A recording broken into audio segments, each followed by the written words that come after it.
All right, so welcome back to Stereo Repairs. This is a cautionary tale of what not to do. When you're sending me a radio or sending anything anywhere, let's say you sold it on eBay or Facebook, whatever the case is, never ever ship something in one of these boxes that something else came in, like a retail package box.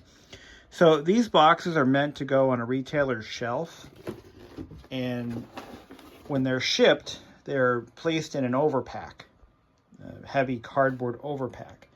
They might ship like, I don't know, 10 a case, maybe 5 a case, or whatever the case may be. But seriously, do not ship something in one of these boxes. This cardboard is far too thin. They are not meant to absorb any kind of impact. Furthermore, do not use scrap paper as packing material. The reason is it compresses down and it stays compressed. Use bubble wrap. If you don't want to use bubble wrap, they do make a paper. It's a perforated, kind of like a craft paper material that is specifically used for shipping. When shipping me a radio, please don't use popcorn peanuts. Please do not use popcorn peanuts. But this guy used crumpled paper. Don't do that. Because here's what happens. These radios, even in non-working condition, are worth a substantial amount of money. Because they're getting hard to find. And people are restoring these cars. And in doing that, having a good, shiny, clean faceplate is critical. The problem is, look at this. His mounting ears were crushed in shipment. So this thing took an impact. Maybe not a sizable impact, but it took a hit, for sure. And I don't know if it's any more damage than it was when he sent it to me. Now, the reason this was sent to me is because he wants, I believe he wants Bluetooth. He wants the CD player to work again, and we're going to fix the cassette deck as well, if we can do that.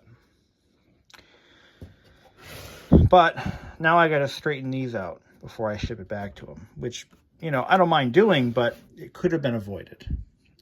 He's actually quite lucky. Usually when you ship something like that improperly, the damage is far worse. If it came here with a cracked faceplate, I would have to, I'd have to be like, I'm sorry, I don't have spare faceplates. This looks like it might be JDM. Just hit me. It's got the national logo with Japanese. So this is made by Panasonic and, well, Matsushita. And it has the Japanese national logo. I wonder what the production year is. We'll find that out soon enough. Let's do a quick test. Let's see what it's got. Let's see what it needs. All right. So I had a gentleman who was going to be sending me a radio that doesn't work at all. I don't think that was this guy. So in that one, I'm not guaranteeing anything. It may or may not work for him. I don't know. So let's plug this guy in. See what she's got. Let's see how broken she is. But again, we don't know if there was any further damage. And that's the risk in shipping a radio helter-skelter like that. I'm gonna have to notify the guy that his radio it was damaged. Not badly, but it was damaged. So just make note of that. All right. But what I'll do is I'll pop these in a vise and I'll straighten them out. Here we go. Okay, cassette deck is making noise. I got 12, so we got a bit of a clock going on. Lights on, lights off, doesn't make a difference. All right, let's go ahead and turn it on. Where's the FM tuner? But I am actually, I'm opening up this business. I'm going to be doing more of these, and I don't care what kind of car you've got. I'll happily do what I can to try to fix what you have. I'm trying to expand my abilities in terms of Bluetooth add-ons. I feel like in today's day and age, I mean, it is nice and cool to have a functioning cassette deck and CD player. So I was at a car show yesterday, and I handed out my business card to a few folks. One gentleman owns a Ferrari Mondial, 1983 Mondial, and one owner car, never left his family. Got the original Blaupunkt. I think it was a Tucson, a Blaupunkt Tucson stereo. And he inquired about having Bluetooth added after I explained to him, you know, what I did to my Miata. And the Miata, by the way, is now a business expense. Not just kidding. It could be. But no, seriously though, I explained what I can do, and he's got a, like I said, an old Blaupunkt in his Ferrari, and he wants to possibly look into a Bluetooth mod. So we'll see what happens. But anyway, I'm opening up to all makes and models. The thing is, I do have a sunk cost or a sunk expense if I start tackling OEM stereos from other makes, because they will all use a different harness, which means I have to wire up a harness for each stereo I service, which is why I'm focusing on the Miata stuff. All right, let's just shut up and get this thing going. Let's see, AM, FM. Nada. Still displays clock. Yeah. It's getting cold. We should probably take your car. Okay, that's fine. All right. Oh, wait. Do these have a... Ah, yeah, okay. You gotta push these on. That's right. These have a power switch. So we have no lighting. Let's try the... You know, we have no lighting at all. I've got sound coming from one speaker. Let's check our balance. There we go. Balance is off. Okay. Oh no. Got hit here too. See, this is the thing. You got to pack these well. The control pot is bent. See, look at this knob. Look at it. It's bent. This one too. All right. He's not gonna like what he hears, but I'm sorry. You know, you got to pack them well. All right, so we got functioning tuner. Let's try to tune something in. We have no light. Now, is there a light? Nope. This thing's got no lighting at all. Nothing. They're all out. Excuse me, I was just sanding something and I'm all dusty. That's not good.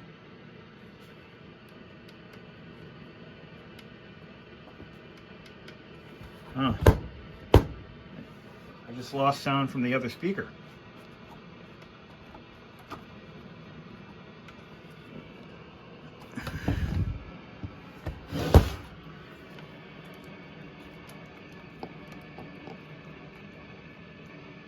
So we got a connector issue back here.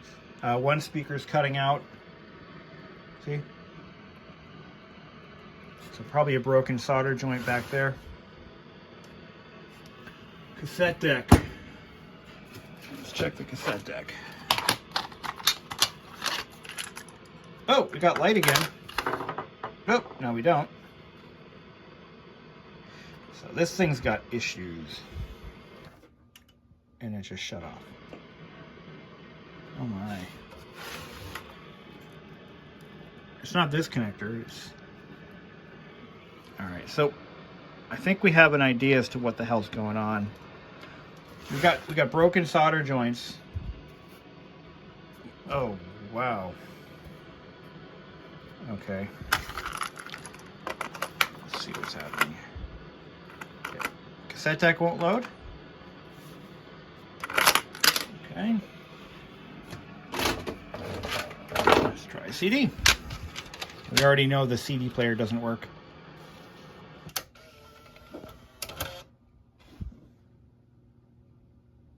No spin.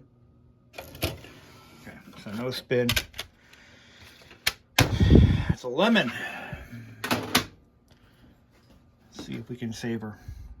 All right, I got stuff to do tonight, so it's not going to happen today, but I'm going to send a message to the owner and say, listen, we got problems, dude. I think I can fix her, but it's going to take a little bit of work, and this will be a challenge. I'm not going to lie. This one will be a challenge. We got flickering lights.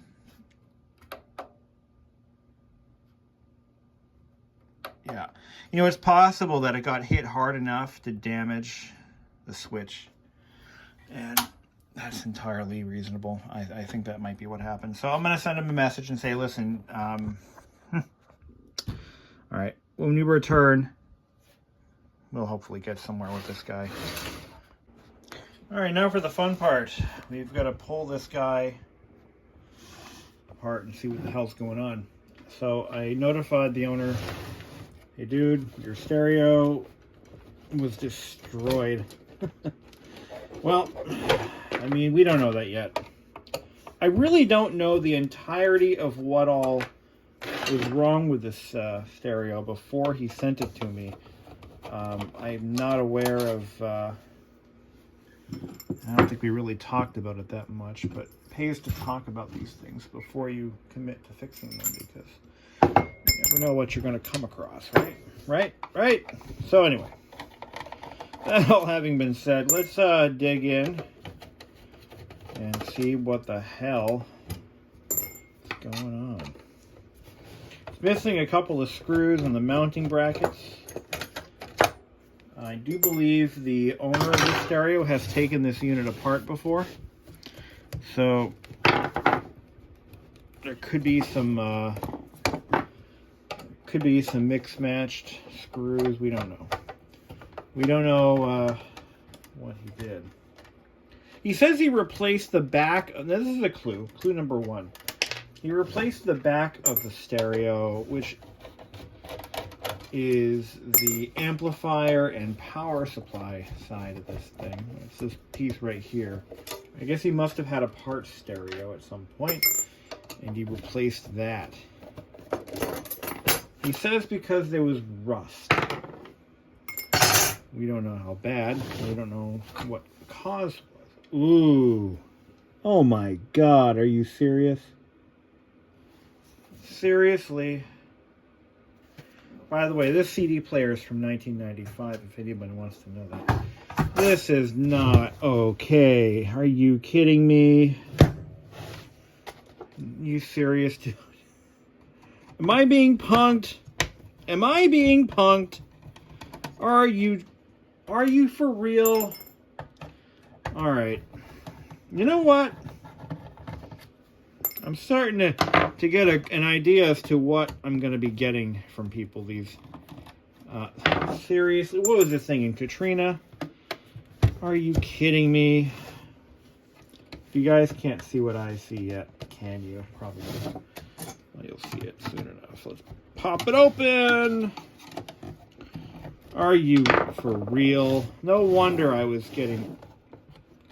He only replaced... Oh my God. Are you kidding me? What? All right. Okay.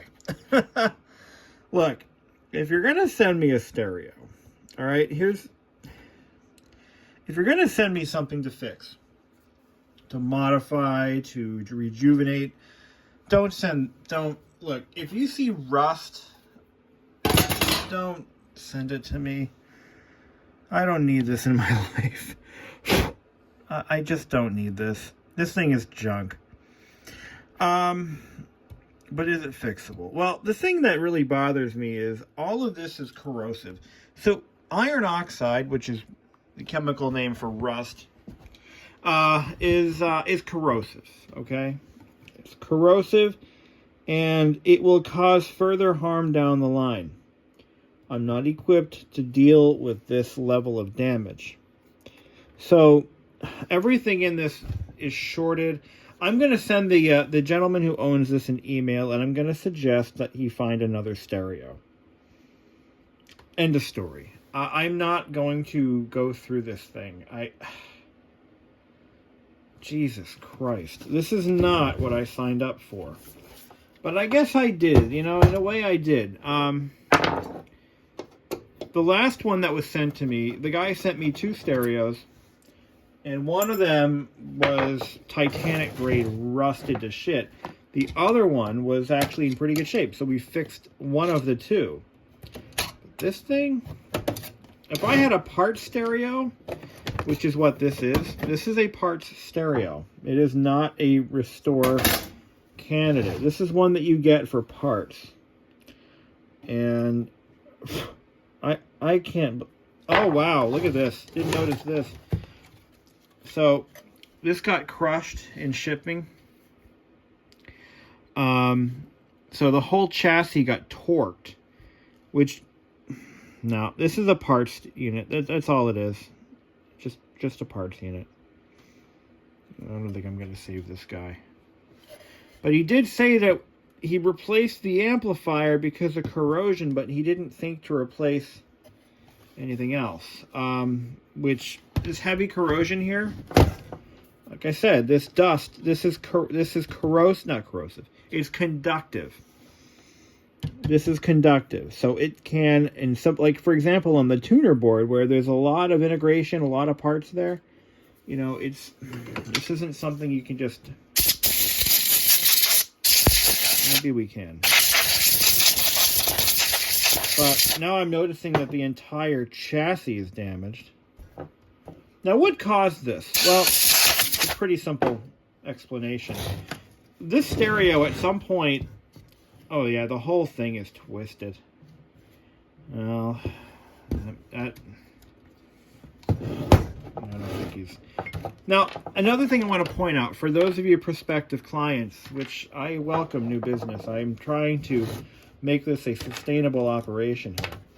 Now, for those of you who anticipate sending me your stereos for repair, you've got to understand this too. Yes, I encourage people to insure their shipments. Absolutely, 100% insurance is a good thing. But you've also got to understand that claims can be denied. Claims can be denied for faulty packaging, which is where this falls into. And I will not lie on your behalf. If asked about, you know, to submit the packaging, I'm going to submit what you submitted to me. I am not going to commit insurance fraud for you, my valued customers.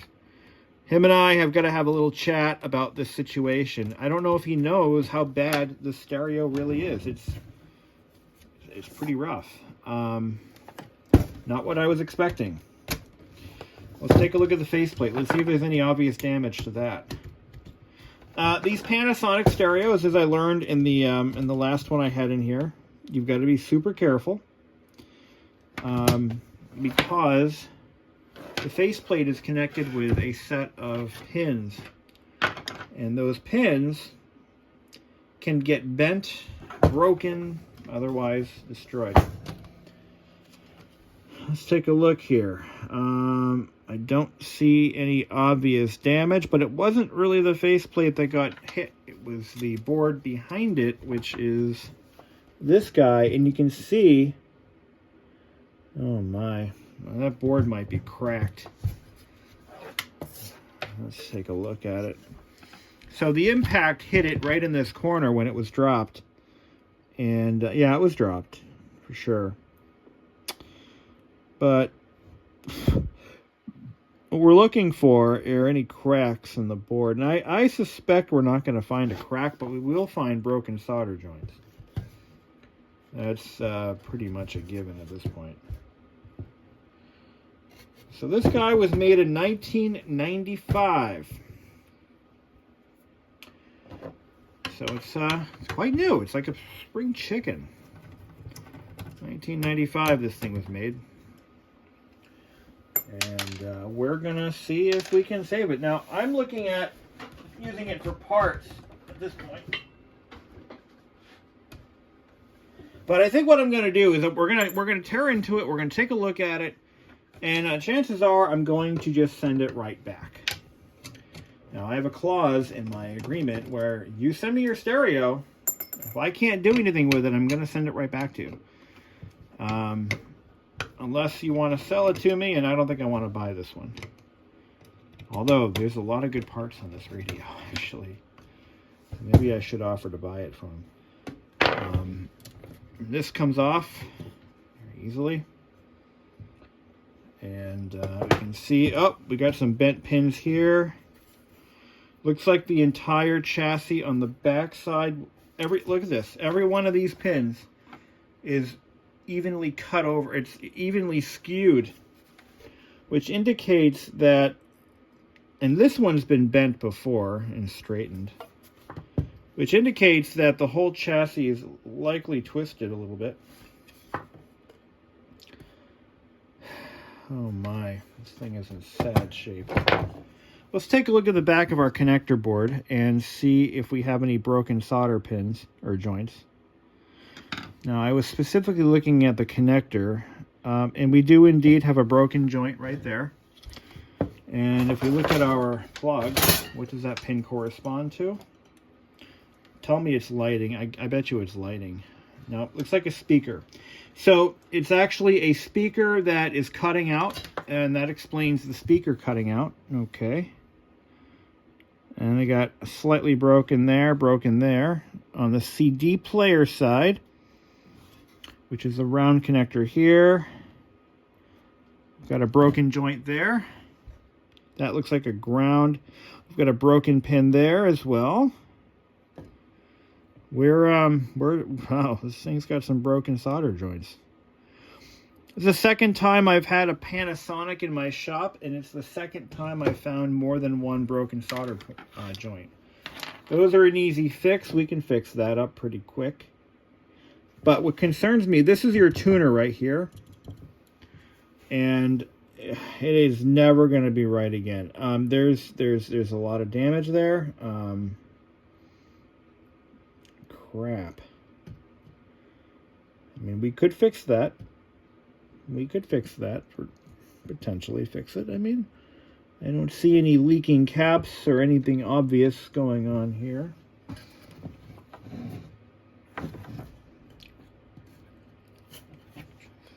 Let's see. Let's take our cassette deck out.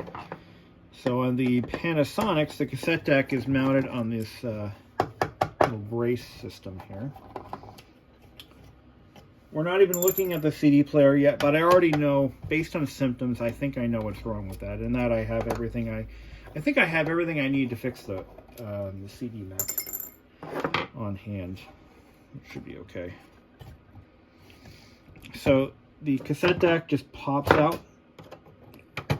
Like everything else, it's mounted with little fingers. And should be pretty straightforward to remove. I kind of like the way these are built. They are quite nice. I'll give them that. They really are. They are not bad. They're just, from what I can tell, they are prone to broken solder joints. This is the second one. The first one was a 1990 model, I believe. And it indeed had several broken joints. So that could be a thing with these Panasonics. All right, now we're getting in deep here. Let's take a look at our cassette deck. Now, on the first one I had, the reason it didn't work was because, yep, I can already tell, same problem. The gear train that drives the transport mechanism is frozen solid. Why is it frozen solid? Because the gears have shrunk just enough to cause it to bind up. So that we can fix. Okay, we're getting somewhere. Now, let's take a look at this little daughter board thing here and figure out if there's anything we can do for it. So this board is going to need to be looked at. We're going to unscrew it from the chassis, and we're going to see, oh wow, this screw is bent. Oh, this poor thing. This poor thing. All of this could have been avoided with a proper packaging job. But, hey, things happen. Mistakes happen. The gentleman who sent this to me, I'm sure he's very, very sorry. It's his radio. It's his property. But if I had bought this thing on eBay and it was shipped to me like this, I would be very, very upset. But this is just the owner's goof. He more or less, you know, he realized what he did after I sent him the pictures, and I'm going to send him some more pictures, and he's going to be in for the shock of his life. I don't know if he knows how corroded this thing is. Let's take this board out. Should just pull right out. Chances are he's going to have almost a non-functioning tuner, if I were to hazard a guess. Let's take a look. Do we have any broken joints? None that I can see. No, nothing there. Nothing crazy going on there. We'll take a look at the board below and have a look at that. I need to take all these boards out. So this, you can see now, it's probably a little easier, but you can see how bent these pots are. Yeah, they're just a little bit bent. You can straighten that out a little bit. That's better. This one's kind of rough feeling. And but the thing that gets me is, you know, these took a hit, a pretty sizable hit, enough to bend them, and you would think there'd be some cracked solder joints. Look through the magnifying glass. Maybe I can see something I don't see now. No, I don't see anything. Oh, yeah, I do. Oh, my. Yes, I do. Okay, so crack joints on some of these pins here. Yeah, so that's where the cracked solder joints are on that. So we're building up to something. I'm gonna fire up my soldering gun, and we're gonna get to the bottom of this. So you saw what we had going on. We had some intermittent lighting. We had the display was malfunctioning actually at one point. If you picked up and dropped the radio, the speaker would the speaker would would go out, and yeah, it was just kind of all over the place in terms of functionality. The CD player was predictably not functional. I expect that. And we're going to undo some twisty locks. We'll just undo that one. Undo this one. Come on now. Undo this one. And does this board just lift off? I think it does. You gotta lift it off.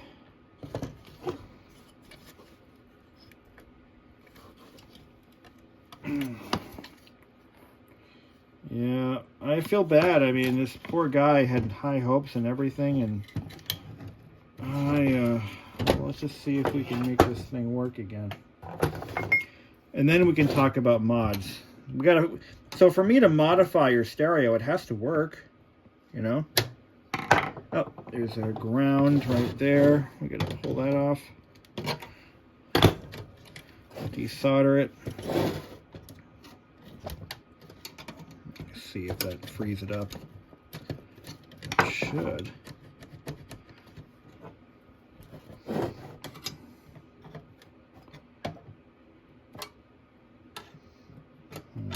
Here's my spoony tool. Here, we're gonna undo this. So right now I'm just looking for broken solder joints. That's what I'm doing. We're gonna scan every board under the microscope or the magnifier, and we're going to see how many broken solder joints we can identify here. And because I know there's going to be quite a few. At this point, at this stage, it ain't going to be pretty.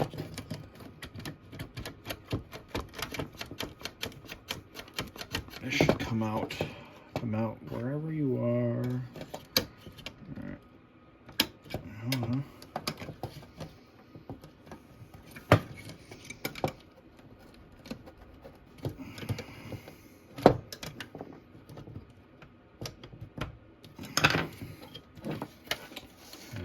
They really, they really built this thing pretty tight, huh? Let's undo some more screws. Maybe it comes out as an assembly.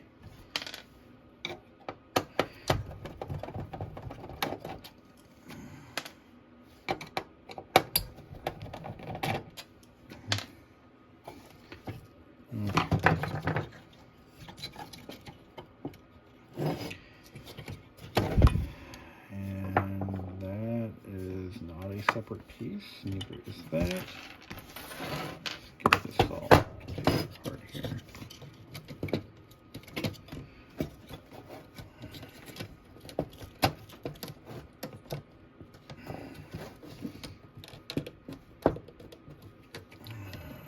Okay. Yeah, that should be coming out from the. I don't want to put too much stress on her, but this whole thing should separate pretty cleanly. Of course, it's not going to do that for me.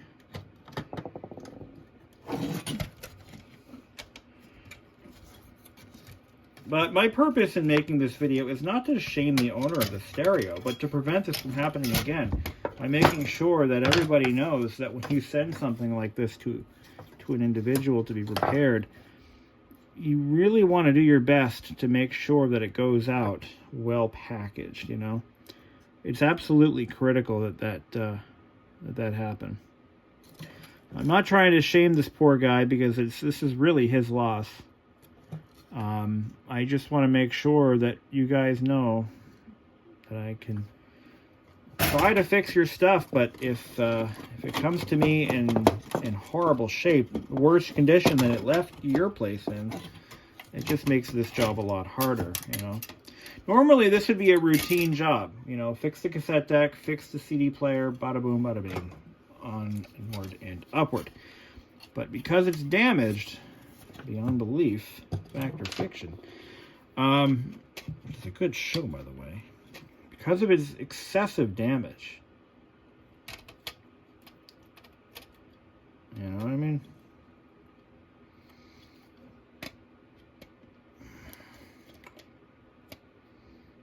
There we go. There we go. So this should come off. We got to check everywhere. We're on a treasure hunt for broken solder joints is what we are. You know, watch out for those pins. You don't want to spend any of those. At this point, I might as well rebuild the whole damn radio. New caps for everyone. I've got a 1016 volt. Do I have any? Ah, I do. I can replace this cap right here. I got something close to it. What the hell, might as well do it. We're digging deep into this guy, right? So, oh, we have a ground. Gotta undo that ground.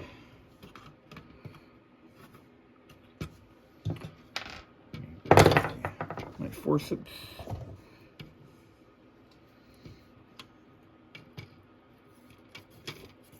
Just undo that. I'm gonna have to suck that solder up with a little bit of stuff.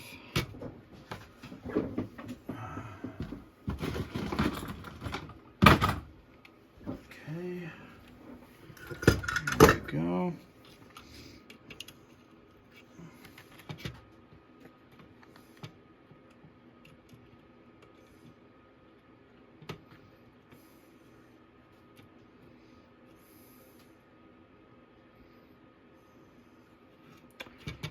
Sucks it right up.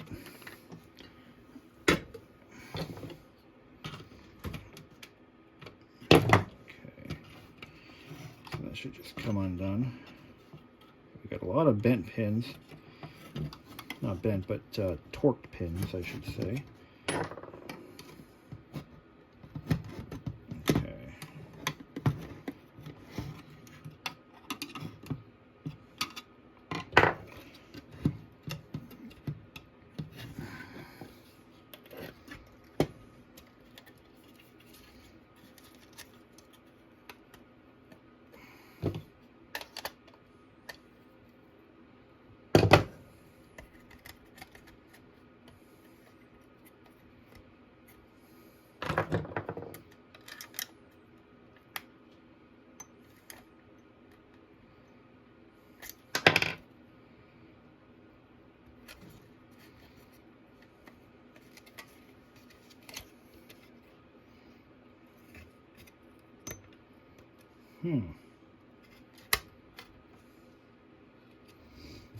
Got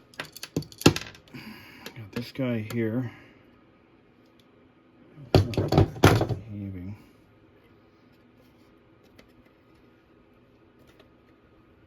There we go.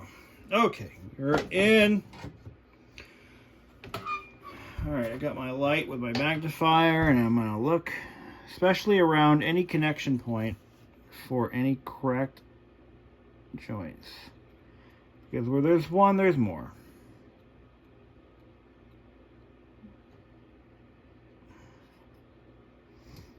Found one. I'm going to grab my marker and I'm going to mark them off. But I found one right here. And you can tell they're cracked because when you look at a normal solder joint, let me see if I can get this on my camera here. When you look at a normal solder joint, it should be like a smooth cone of solder. But when you see a distinct ring, let's see if you can see this. See where that purple mark is? You can almost see it, but around that pin, towards the base of the solder joint, there is a ring, a very prominent ring. And that prominent ring is a crack. And I'm finding that on these Panasonics, especially the ones that have been dropped and kicked by FedEx or whoever shipped it, packaged poorly in the process, they are going to show, yep, found another one, right there and right there. My God, what happened to you? You poor thing. You poor son of a bitch. I'm going to mark them off with my marker, and we'll go back and we'll reflow them. Hopefully make it all better again.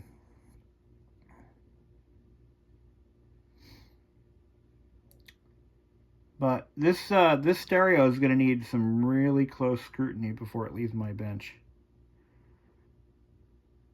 All right.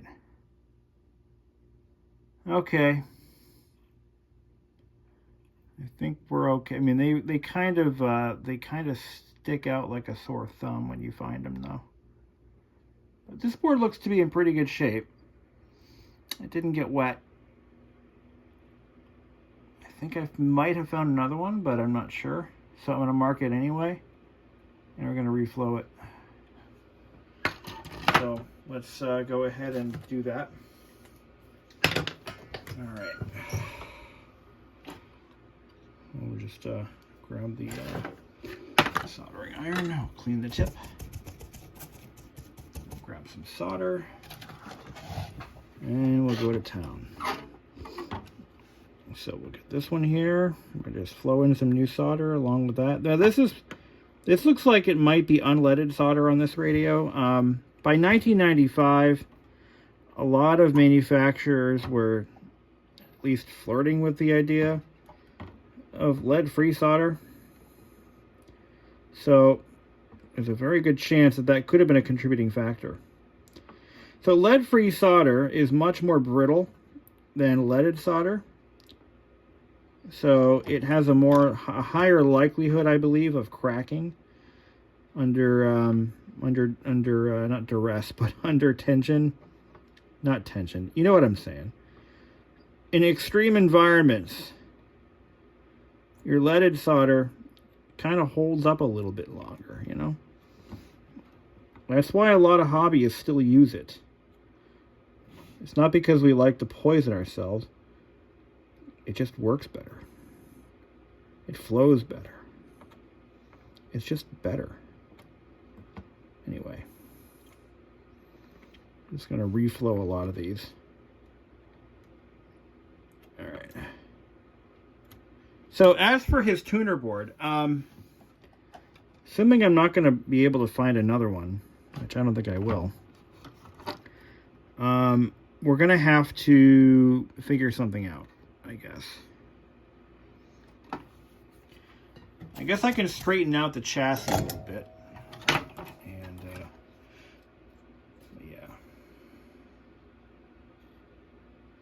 Those look broken too. And that's actually not even a connector, so that's really strange.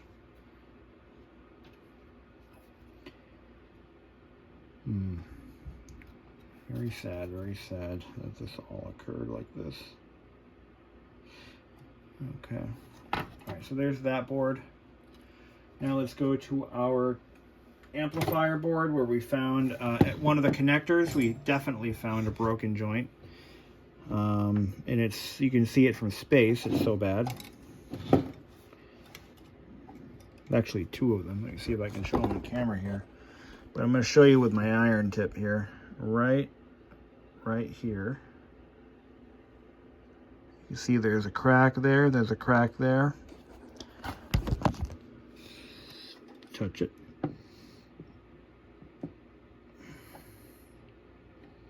Reflow.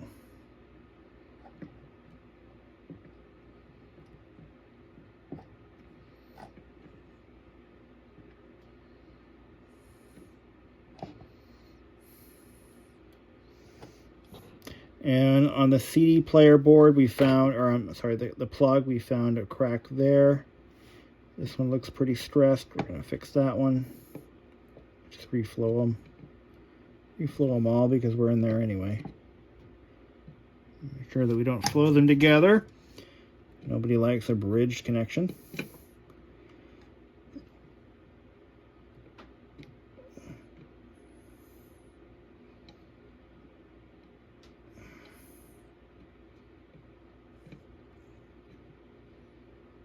Okay. Oh wow, I found one over here in the back. There's another one.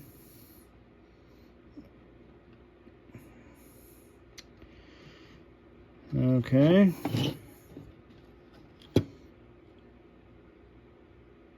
Now, some of these, they may look like they might be cracked, but they're not. I'm finding that some of them actually have like a little ring right where the... so these were wave soldered, I believe. And the way the solder cured, it kind of developed a slight ghost of a ring around some of the joints. That's normal. I've seen that before. But it's when you see an actual separation, that's a crack. So not all of these are cracks. Alright. Okay. I've seen enough there. Let's take a look at our... I may just replace this cap because I'm in here anyway. And I don't want to take this back apart again. Okay. So what were we going to do next? The really crappy tuner board, which looks really nasty. I mean, super nasty. This thing is... I don't even know if we can salvage it. I have my doubts. So this car, this radio anyway, maybe not the car, but the radio definitely saw some water. And this is the second one I've seen that was pretty bad, pretty nasty. And here's what I think happened here. I think whoever owned that car left the top down during a rainstorm. I know, right? Like that's ever going to happen. We all know that never happens. But it does. So I think that this radio was damaged as the result of a rainstorm. And this is just disgusting. Hold on. I'm going to have to... I can't leave this loose solder here. I'm going to have to brush it off. Scrape it off anyway. Because otherwise it's just going to end up inside again, you know. But I'm looking at, there's water in some of these, oh my God. The fact that it made any sound at all is surprising to me at this point. All right, let's take a look at this board and see what we find. Anything good?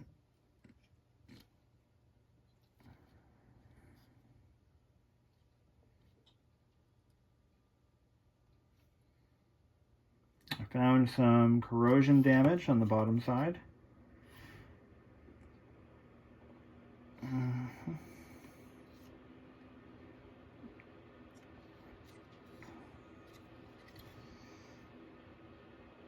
Not bad. Everything looks intact. Yeah, everything looks pretty good. I don't see any broken joints.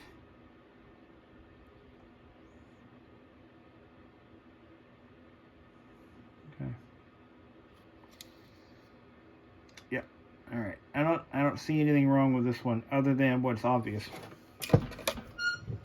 So let's move on. Let's take a look at our. Did we already take care of this one? Did we see any cracked? I don't think we did. Oh yeah, we did. We saw a couple possibly cracked joints. We'll fix those right now. Well, I was able to straighten this side out a little bit. Just brought it over to my workbench. Used it as a makeshift anvil and just did my thing with a screwdriver and just sort of did that, pounded it in. Okay, now I'm gonna put this back together. Hopefully Humpty Dumpty will, yeah. All right. So I'm pretty confident that at this point, I think most of this stereo will function as advertised. But what I'd like to do is we're going to take a look at our cassette deck, and I think I know what the problem is there. This seems to be a common issue with these Panasonics. It's a fairly unique problem, and it's caused by the properties inherent in nylon gears. So nylon tends to shrink as it ages, not unlike humans. And when that happens, it can be severe and where it no longer, like for example in a gear, it can actually lose mesh with its adjacent gears. The problem is we don't know how bad this one is right now. So let's take a look. I don't recall whether he's asking to have this repaired or not, but we're going to do it anyway. And let's take a good look at her and see what's going on. So this board comes out with that right there. Let's take a look. You know how we had all those cracked solder joints before? Let's do a good once over. I don't see any cracked joints on this one. And we'll get a good look at our belt and see what that looks like. And see a possible sign of moisture exposure. Take this off here. Okay. Take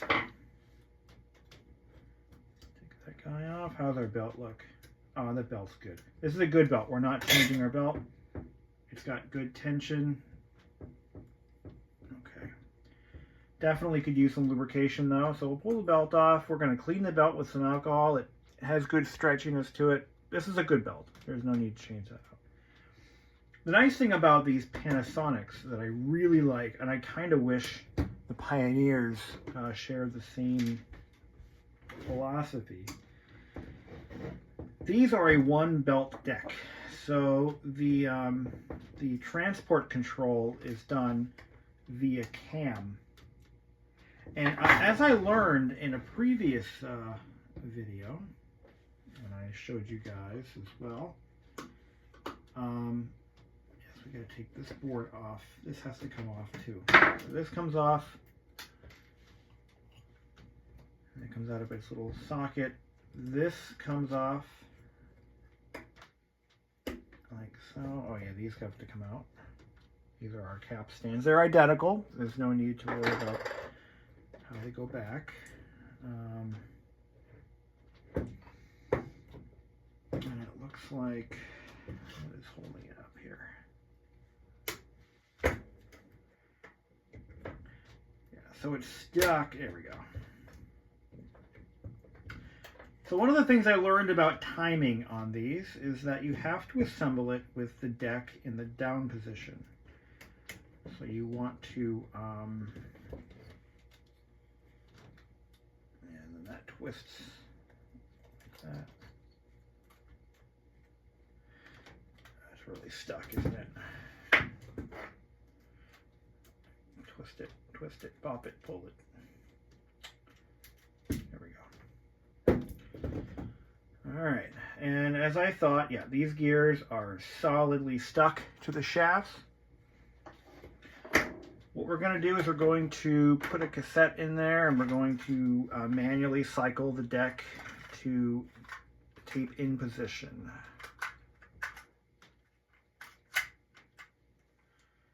And to do that, I forget how I did that.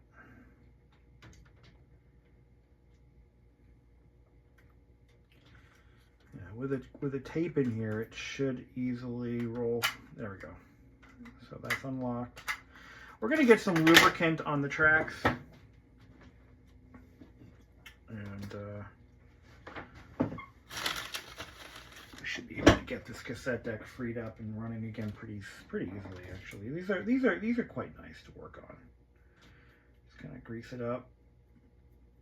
You don't have to go crazy with the grease, but you know, it's not like the more the merrier. It's where you apply it, not how much you apply it. It's the location of where it goes. But these are pretty easy to save. So I figured out. And well worth it too. Cassette decks are making a comeback. A lot of my customers are going to wonder, you know, why would I want to save my cassette deck? What's the point in having a functioning cassette deck? Well, cassettes are coming back into existence. You can thank Generation Z for that one. And I'm not opposed to it. I mean, cassettes have their limits, yes.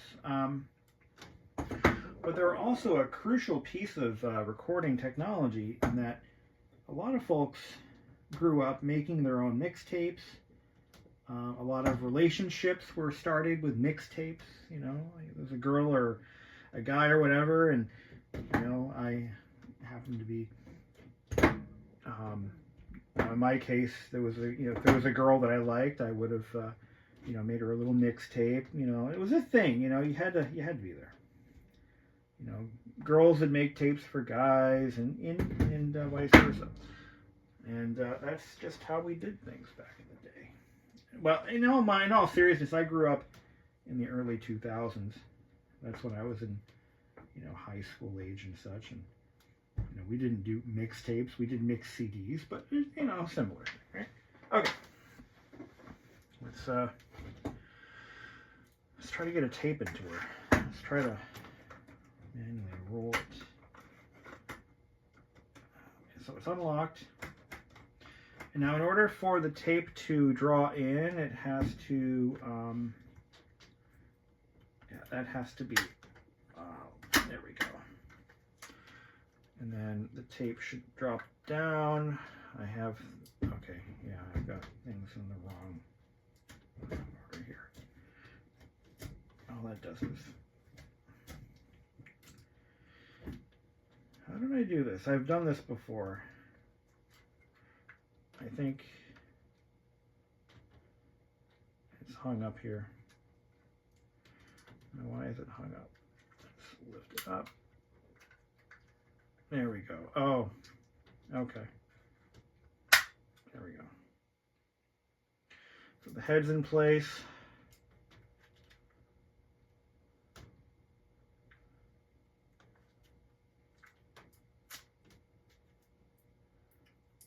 All right, good.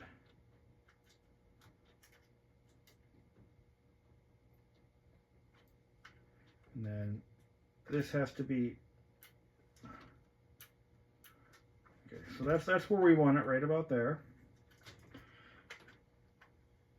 Okay, and now the tape moves, or which capstan, okay, good. So that's where she wants to be. So that's going to put it in the position we need it to be in for reassembly. All right, I gotta go find myself a rag. Okay, so just as last time, we're still gonna clean up a few things there. We gotta take this all apart, starting with this gear. Do not lose these little retainers.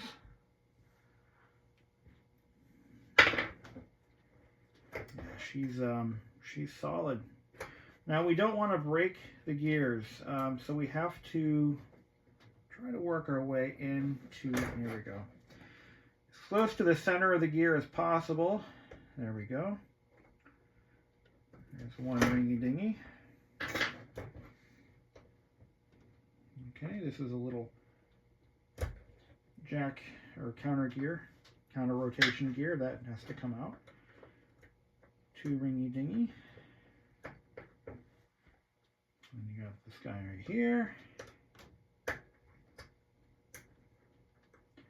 Again, don't lose these little rings because they are necessary. I don't have new ones, and so what happens is the lubrication that they use at the factory appears to be petroleum based, and that lubrication, what happens to it is it gets into the nylon. And it causes the nylon to shrink down. Now this gear is okay. It spins freely. But the cam gear does not. So we got to get that one out too. Okay. So that gear looks like it's going to be okay. We don't need to remove it. It's alright by me. But, oh boy. This guy's stuck. If we break a gear, well, that's in the shit happens clause. It happens. Shit happens. So we're not going to worry about it. We're just going to explain to the customer that I'm sorry. Now this gear works, it spins freely. We're going to leave it the fuck alone. All right. So let me wipe these gears off, and we're going to drill out the centers. Put them back in. Should have a working cassette deck. So let me go do that real quick. I'll be back in just a moment. Now if I start doing a lot of these, I'm going to have to invest in better bits. But these are, I'm using American bits. These should be metric. So what we need to do is identify what the original size was by measuring the shaft. And then what we do is we find a metric bit that fits that. I'm not using any power tools. I just take the bit, throw it into a vise, and then manually turn the gear to remount the center hole. And that's it. Pretty simple stuff. Now, it's going to create a lot, because we're not using a precisely correct size bit. This is a 1/8, and we're talking about a radio that was made in Japan. So 1/8 of an inch is not the correct size. So we would have to find out what the correct size metric bit would be and just ream them out, and that's it. So we've got all these done. So the other one was a 7/64, and that's what size the smaller gear was. Okay, so now that we've reamed out our gears, we're going to have a lot of slop in the mechanism, and that's okay, because this is not the Cassette Deck's drivetrain per se. This is really just for loading and unloading and changing position on the yeah. I'm going to throw a little bit of lube in this gear as well. What the hell? We're here. Let's just do it. This stack of gears is not plastic. It's actually metal. It appears to be cast or sintered metal of some kind. So it's not failing or shrinking or anything like that. So we're going to pull this off. Throw a little bit of lube in there. Oh, you know what? It's totally unnecessary. it's spinning fine, and I don't want to remove the motor, so let's just leave it alone. It didn't do any harm to anybody, so I'll just put it back together. Okay, so now we take our nice clean swab, get a couple of these out, and we're going to just kind of, see how that's kind of sticky? I'm going to take a little bit of rubbing alcohol, and we're going to clean that up. So yeah, this is a 95. So this is heading towards the end of the original Miata stereo era, and I didn't really know they made this model in that long. I really was not aware. I didn't think to ask what year the car was that it came from, but I should do that. So now that we've got all the gunk off the shafts, we can replace all that gunk with fresh polyolefin grease. We don't want too much, but we do want to put a lot of it. We want to apply it generously, because what's going to happen is it's going to have a lot of slop. You know, there's going to be a lot of play in the mechanism, so we just want to be cognizant of that. And I believe it goes on this way. Yeah, that's exactly right. And if I'm not mistaken, the pinhole aligns with, there's two pinholes, two alignment pegs. I'm not sure which one it's going to be. We'll find out in a moment. The one I had apart before, the pinholes, I believe, were in a different spot, so I'm not really sure. I don't have any, and I had to disassemble it in an untimed configuration before I could get to this point. But those pinholes are relevant. They do they are there to help us align everything together. And we know this gear came over here, and it meshes with this gear.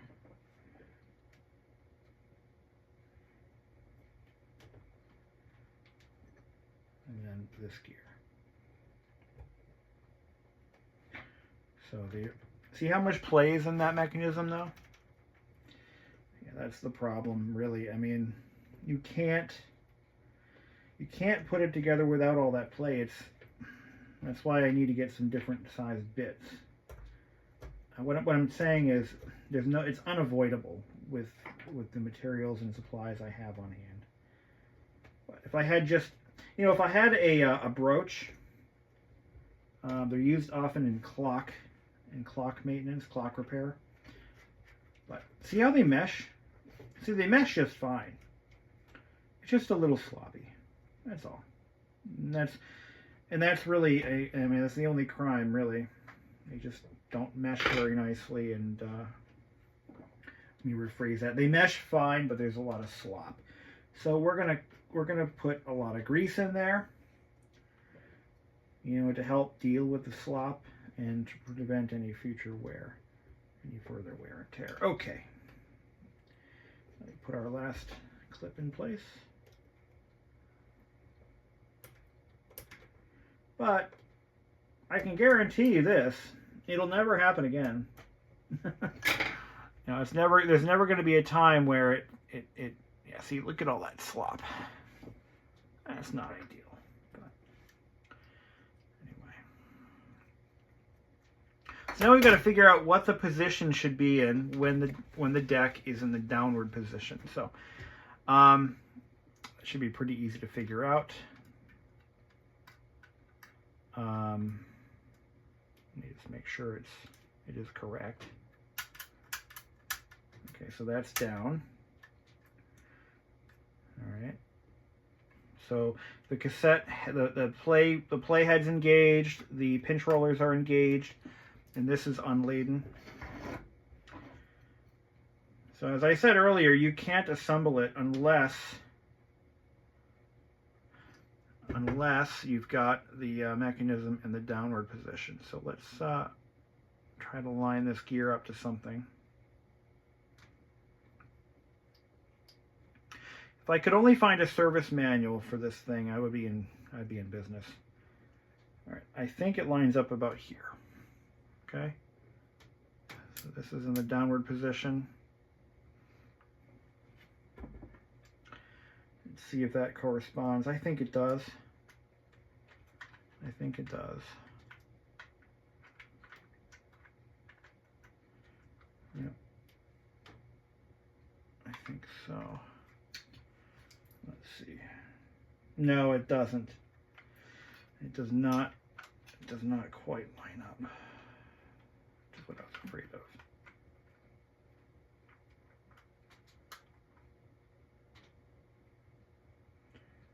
So what we need to do.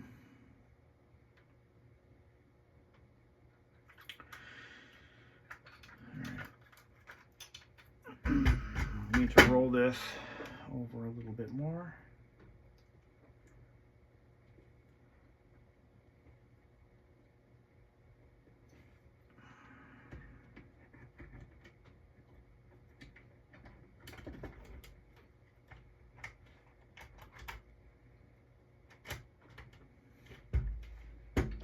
Oh, I know what we have to do. So now that it's racked over all the way, this rack right here, yeah, there's got to be there's got to be an alignment hole somewhere.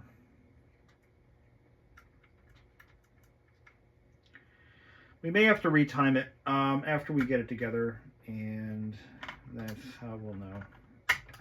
So we've got a lot of work ahead of us, really. Quite a bit of work. It has to be aligned just so. Otherwise, you're going to have... how did I do the other one? I think I got lucky. I did. I got really lucky with the other one that I had done. So... hopefully we're lucky with this one too.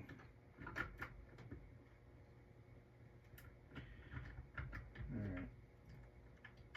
Now what is that? Oh, you know what? It's getting stuck on that cassette. There we go. Okay, and now I gotta get the, there we go. It's locked in now. Alright. Okay, I think we're at a point now where we can start reassembling the whole system and see what's going to happen. I just don't know what's going to transpire. Without any guidance for reassembly, it's really hard to figure. So.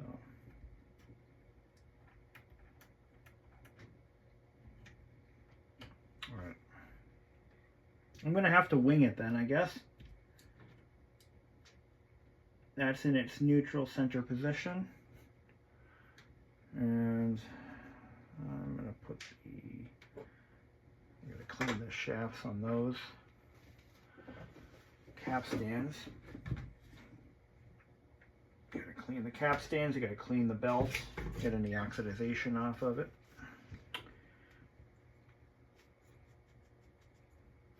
Okay, so those go in. Put that in its neutral position. This one is probably loaded. Yep. Means the pinch roller's down. You want to raise the pinch roller, so we're going to take, there's a little lever that I don't think I can get to at this angle, but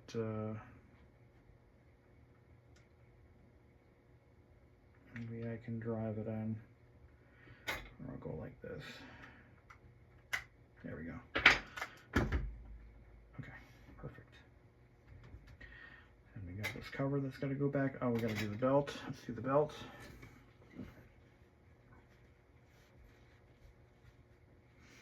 I tried finding service manuals for Panasonic cassette decks of this era, and I was not successful. The Pioneers I could find easily, but not the Panasonics. Got the belt cleaned off. My fingers are cleaned off as well, so that way we don't have to worry so much. That goes like that, that goes like that, and that goes like that. fell off. Got some grease on it. Now we got to clean it again. Okay. Okay. Okay. Okay. Do that again. I don't have a belt of this size, brand new. I'm gonna try to find some though. I'm gonna find that some of these are gonna have bad belts for sure. And there we go.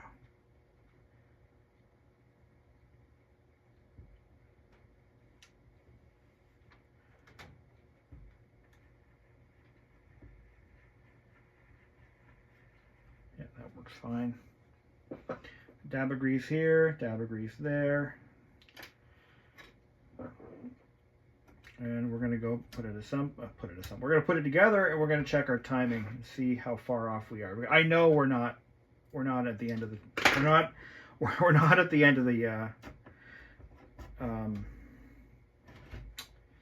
You know what I'm saying. I know you know what I'm saying, but we're not there yet. Because chances are the timing is going to be off for the eject function, and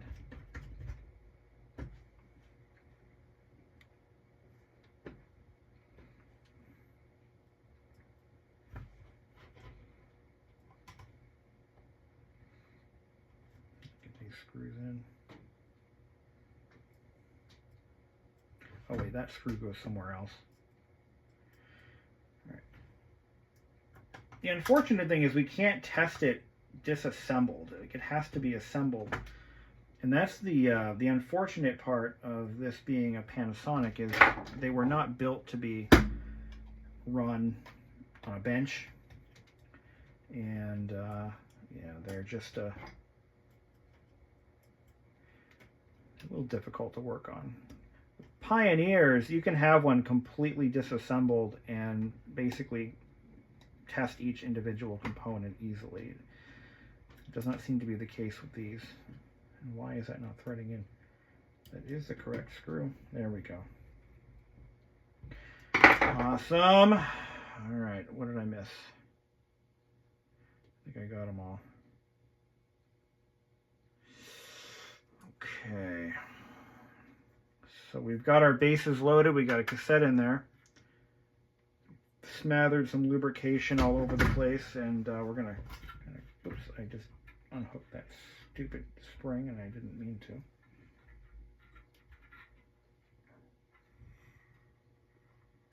There we go. I'm just gonna clean this up a little bit. This was all gummed up, all in here, which is why it was so difficult to get the tape in the first place. That's going to happen on a cassette deck that hasn't been used in decades.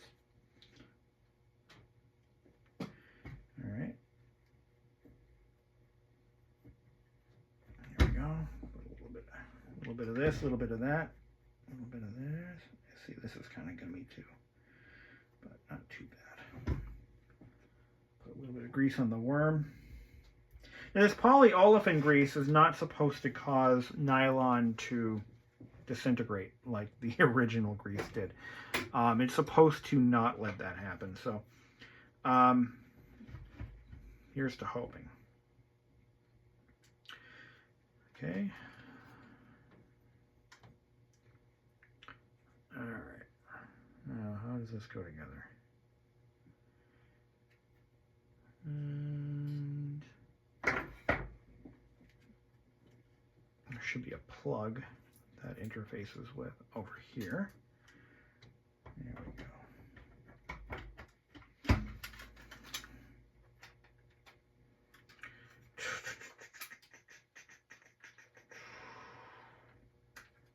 There we go.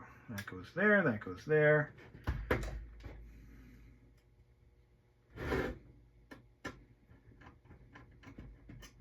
I don't know where that screw goes. We'll figure it out in a moment.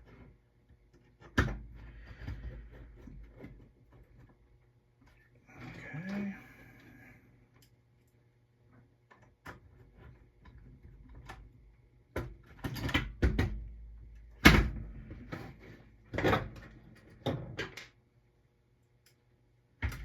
And that goes there.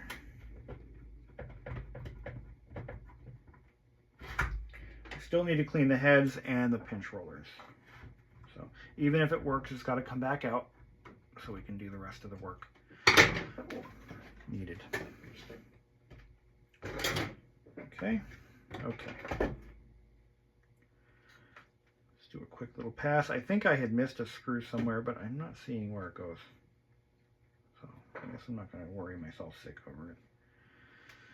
The orientation correct goes like this. Remember, this cassette deck and stereo was in an accident. So we want to make sure that the pins and everything line up like they're supposed to. I'm going to just double check that. Make sure everything is kosher. And the connector for the cassette deck is way in the back. Can't really see it, but it's back in the, think of the back of the throat of the cassette deck. That's where the connector is. And we can see it from the back here, and it looks like it interfaces just fine. Okay, now because we're going to have this thing back apart again, I'm not going to go nuts screwing things down. I'm going to put maybe 2 screws in for grounding purposes, and that's it.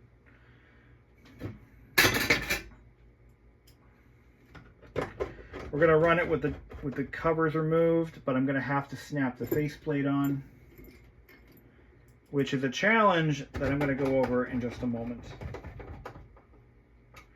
We're going to see just how much of a shit show these things are. Look at this. The front end got torqued bad. Really bad. This is not cool. Alright. So our amplifier board can now go back on, and that mounts to the back. This is the back, so this goes on. Now this is where things get dicey, because you see those shiny little pins. Yeah, those we want to watch out for. We want to really guide those guys in, because if you crush one, it's pretty much game over. They look to be lined up. Oop, smack myself in the face there. Yeah, this does not bode well. The thing is, I'm looking at it now, and what I'm not liking is just how shallow they go in. Now, maybe they're okay. Maybe they're okay. I think what I'm going to do is I'm going to throw a little bit of deoxit down those holes, just to address any possible poor connection in there.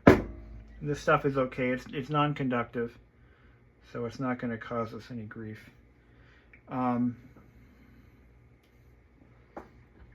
So we're going to put this back in there again. But just in case there's some corrosion or any other issues, any poor connections, the deoxit cures all. In fact, I should probably throw more of it. I don't like this. It just doesn't look like it sits in far enough. I feel like those pins need to be in a little further, but let's just give it a try. You know, let's see what's going to happen. A lot of what I do in this endeavor is going to be, let's just try and see. Let's see how it takes it. I do not have a part stereo. If this were a sensory sound system, I actually now have almost 3 complete parts units. So this is a bit challenging. You know, not gonna lie. Get that screwed down in. All right. I straightened the front posts as best I could. So some of this damage was caused by shipment. Some of it was there when it was packaged. It's trying to figure out, okay, how badly damaged was this thing? But it doesn't matter, because now that it's in my shop, it doesn't matter how the damage happened or when it happened or what. We just have to do our best to do our jobs and try to save it.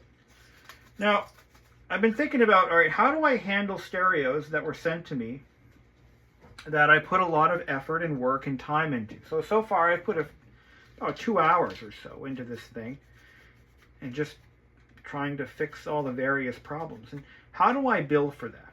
If the stereo was not successfully repaired, and well, here's how I look at it. So if it was not successfully repaired, and I did put a lot of my time, effort, and even materials and parts and supplies, what am I entitled to? Well, any repair shop will charge a minimum fee for diagnostics, and that's what I'm exploring. All right, let's make sure those pins go in where they're supposed to. You have to look down in there.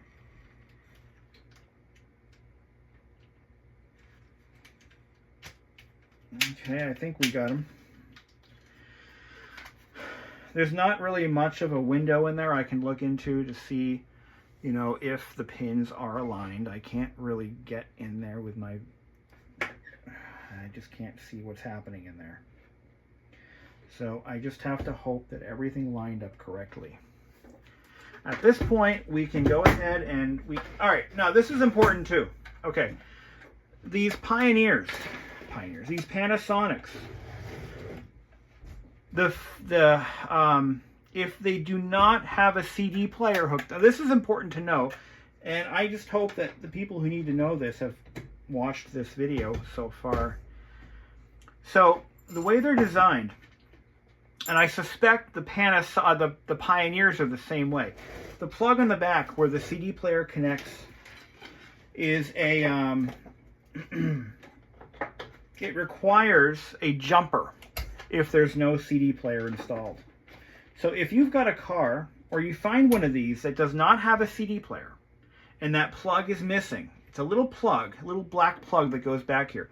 If it's missing, your stereo will not work. It will not produce sound. This is not widely known. So people might be finding these things in junkyards where they were pulled out of a car that was crushed, and they go to put it in their car. There's no CD player with it, and it makes no sound, so they throw it away. Yes, it happens.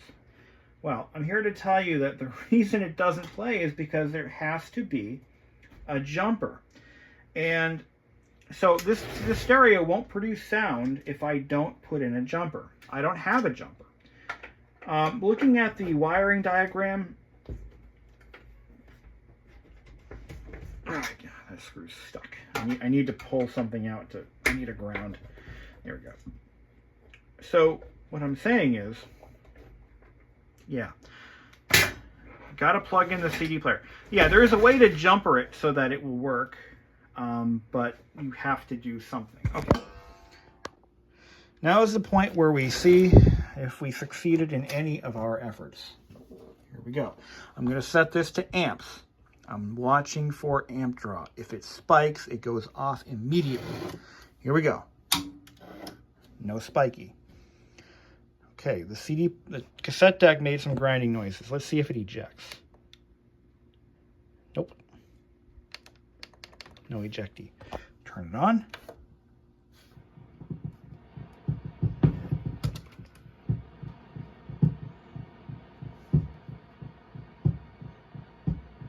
This thing's got some short circuits in there.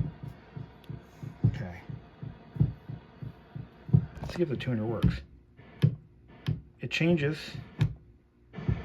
FM band. Yeah, there's some issues.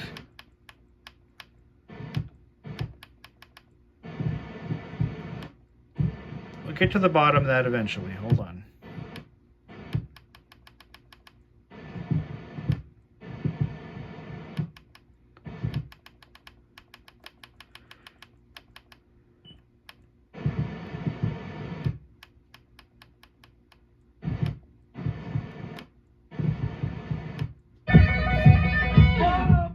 Okay. The tuner works when it wants to. All right. I'm going to cycle my lights. Oh, lights are working again. So we fixed the lighting. Now we've got a bad connection or possibly a failing bulb in the display.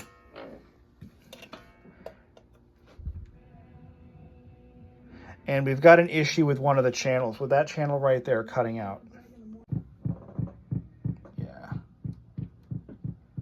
There's something going on.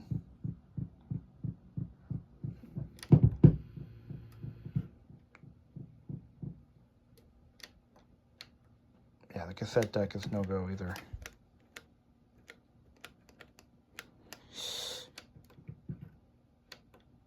Okay, I'll have to do some more work to the cassette deck. I think it's out of time.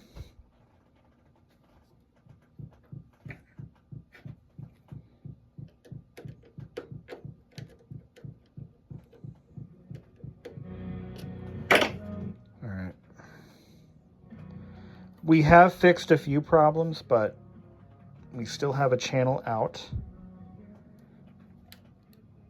It will not play the cassette. It's out of time. I think we can fix that.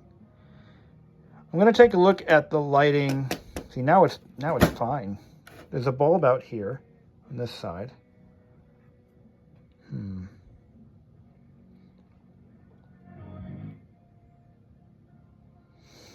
Okay.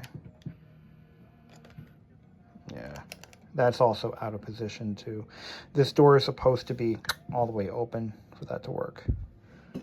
I didn't, but it should still be trying to eject it, but it's not. So it's out of time. It's out of time, that's all.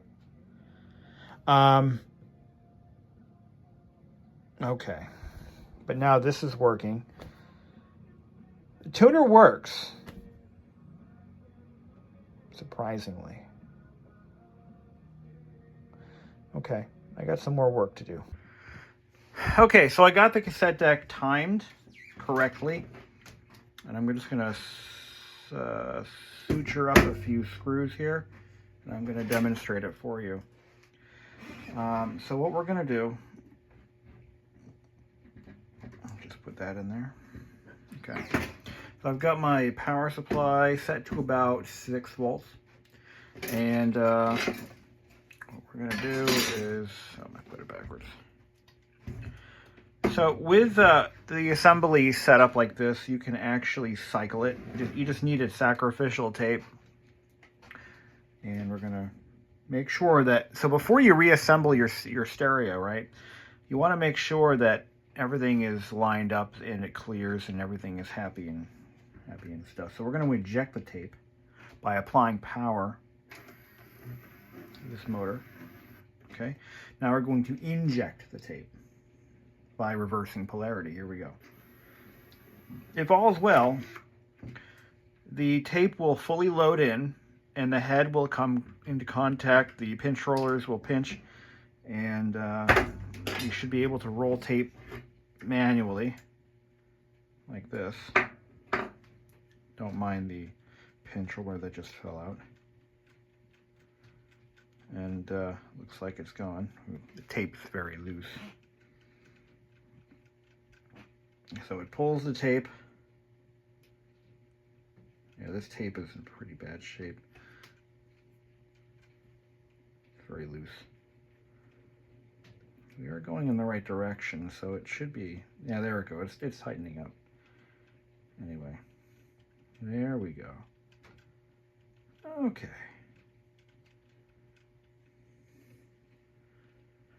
So we should have both reels turning any minute now. There we go. Tape is tightening up. And all is well. So that's how we do it. Okay? Now there's another thing I want to show you guys. It's critical. Everything I show you is critical. Let's eject. Moves as smoothly as it's going to. The little grinding noises that you hear, well, you know what? That's because this thing is no longer as precise as it was when it left the factory in Okinawa or wherever the hell it was made. Okay, so we're done with that. All right, let's put her back together. So at this point, you know, the loading and unloading is it's all timed. Everything seems to be kosher. We just need to put our cap stand and pinch roller back. I mean, not the pinch roller, the cap skin. Pinch roller, we're not touching it. I actually, off camera, I cleaned the pinch rollers. We're not replacing them. I don't have new ones for this deck, so we're not doing that. What I'm finding is that the 90s build quality on some of these decks is really evident. The rubbers are holding up okay. I want to show you how, before we install it, we want to make sure that all of this rotating assembly is timed. I'm going to show you how this works. So there's a solenoid right here. So when you press the, for example, if you press the program button, it's called program on the Pioneers. When you flip the tape, what it's going to do is it's going to activate this solenoid, which puts a little bit of pressure on this rod, on this brass lever here. Now what that brass lever is going to do is it's going to force this pin into the cam gear. So watch this. So I'm rolling the tape. Oh, I already did it. So it stops there. I'm going to hit the solenoid right here. So it pushes that arm down and it advances this gear so that it meshes. Do it again. So when I press down, it pushes the gear forward, and you see these spaces where there's no teeth. Let me show you again one more time. You're going to see a section right here, right where that belt is, where my fingertip is. There's no teeth there. So when that section hits over here, it stops. This advances it once more to the other side. Look at that. Also changes the position of the drive pulley, see? Changes that to the other side. Okay, pretty cool. So when the mechanism is engaged, this gear meshes with either this pulley or this pulley. Put a little dab of sauce there, little dab of sauce there. Yabba dabba do ya. And we're going to put the cover on, and we're going to put it together, and we'll have a functioning cassette deck. So we've solved 2 problems, maybe 3. We'll see. All right, now we give it our all. Here we go. We're going to get our voltage up all the way, check for amps, turn it on, and just did a quick little check. Put our tape in, draws it in. Okay, I can hear it playing, but I can't demonstrate that because YouTube, but it's playing. All right, we got the cassette deck working fine. Eject. It says stop. Eject. It works. We've lost a channel on one of the speakers. We don't know why. But that did occur. It was working intermittently when I had repaired the solder joint on the amplifier board. So what I want to do is we're going to pull the amplifier board and double check our work and make sure that we didn't fuck it up by bridging it, something.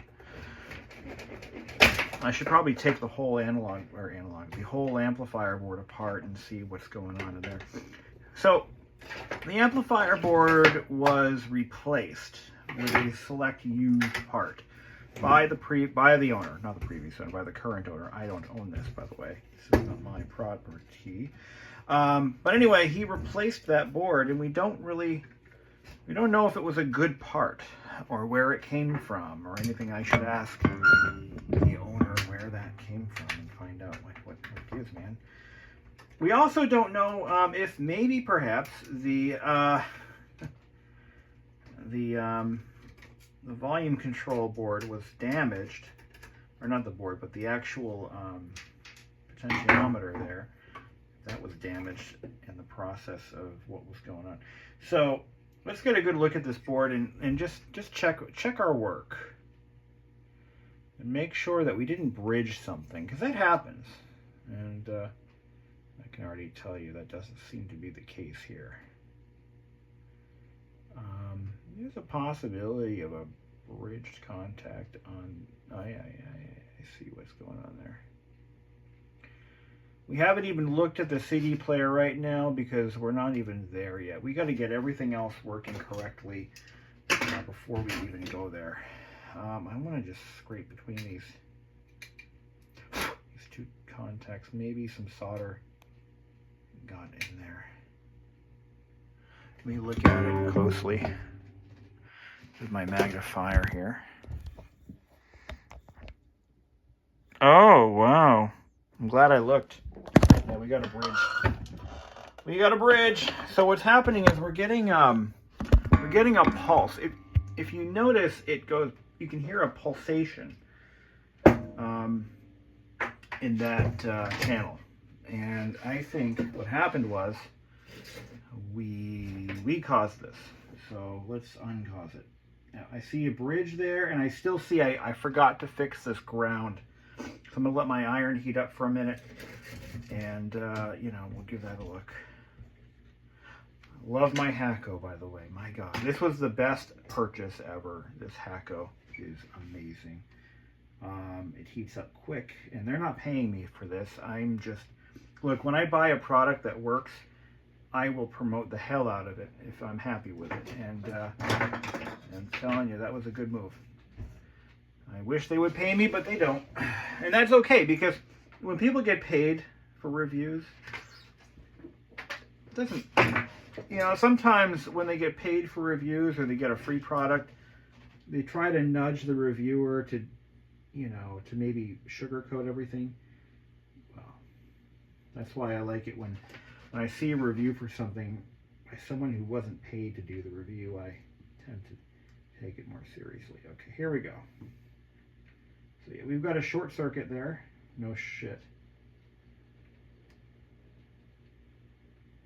All right, short circuit's gone.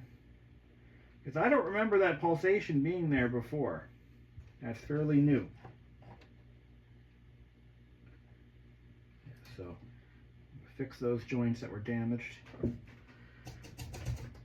What I recall when I dragged this thing onto the bench is it didn't pulsate, but what was happening was you would have to jiggle the connector or the harness in the back to get that channel to function. Another thing I want to point out, if somebody sends me a radio that was clearly heavily damaged, I'm probably going to send it straight back. Like if it comes to me with heavy damage, physical damage, maybe, you know, all it does is make buzzing sounds. Because that's, you know, that happens too. Radio got wet, you know, some damage occurred and blah, blah, blah. Now all of a sudden all it does is it goes buzz or doesn't do anything at all. I'm not really looking at it. I don't want your radio, like, I don't want you to send it to me. If it's like that, if it's got all kinds of damage, it was in a car accident, I don't want it.